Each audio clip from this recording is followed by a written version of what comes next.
बाबा सिद्दीकी की murder, Lawrence Bishnoi, Bollywood और राजनीति, ये चार शब्द लगातार इन दिनों मीडिया में सुर्खियां बटोर रही है।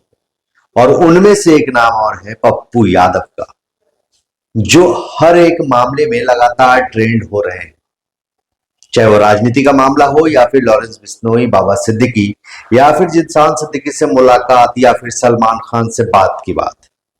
इन तमाम मामलों में पप्पू यादव हमेशा सुर्खियों में रहे। लेकिन आज जो मामला आया है वो बेहद ही गंभीर है। दरअसल पप्पू यादव को लॉरेंस बिश्नोई गैंग के किसी सदस्य ने ऑडियो रिकॉर्डिंग के माध्यम से धमकी दी है, जान से मारने की धमकी, और उनकी सुरक्षा पर कई सवाल भी अब उठने शुरू हो गए। दरअसल पप्पू यादव का एक चैट वायरल हो रहा है, जो दावा किया जा रहा है कि ये लॉरेंस बिश्नोई गैंग के ही लोगों ने किया है, जिसमें कई सारे ऑडियो कॉल्स मिस दिखाई दे रहे हैं और कई सारे वॉइस चैट्स हैं।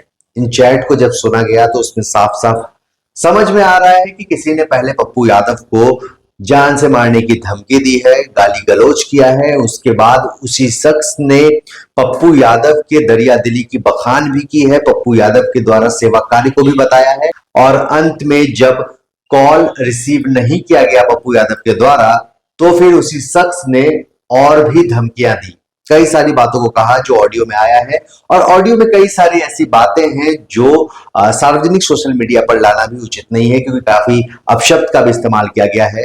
लेकिन जो सबसे अहम चीज है कि पप्पू यादव पर एक धमकी भरा पोस्ट अब जो है वो तेजी से वायरल हो रहा है। और ये इसलिए हो रहा है क्योंकि बाबा सिद्दीकी के मर्डर के बाद पप्पू यादव ने ट्विटर पर लिखा था कि 24 घंटे सरकार हमें दे और लॉरेंस बिश्नोई जैसे 2 टके के अपराधियों के पूरे नेटवर्किंग को वो खत्म कर देंगे, जिसके बाद से लगातार सुर्खियों में रहे थे। इसके बाद सलमान खान का प्रकरण आया और सलमान खान के प्रकरण के बाद फिर से लॉरेंस बिश्नोई के जो गैंग के लोग हैं वो धमकी देते हुए फिलहाल नजर आ रहे हैं।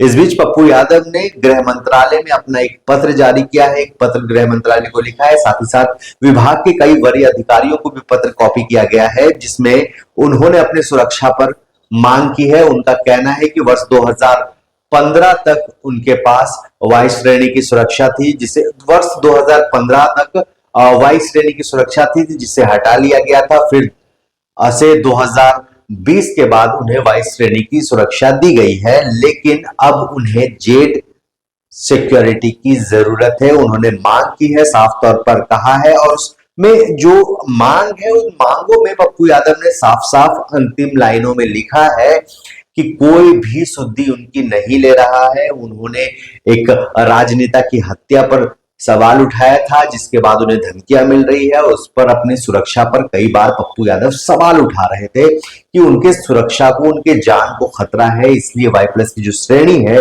सुरक्षा की वो बढ़ा दी जाए। लेकिन उन पर कोई भी विभाग ने अब तक काम नहीं किया था। और अपने इस लेटर के अंत में उन्होंने लिखा है कि पप्पू यादव की किसी दिन हत्या हो जाएगी, उसके बाद शोक संवेदना व्यक्त करने पर ही लोग सक्रिय होंगे और संसद भवन में शोक संवेदनाएं होंगी। यानी कुल मिलाकर पप्पू यादव फिलहाल इस पूरे प्रकरण के बाद अपनी सुरक्षा को बढ़ावा चाह रहे हैं। जेड प्लस सुरक्षा की मांग की उन्होंने गृह मंत्रालय के नाम पत्र लिखकर, और साथ ही साथ विभाग के कई वरीय अधिकारियों को उसमें कॉपी भी किया गया है।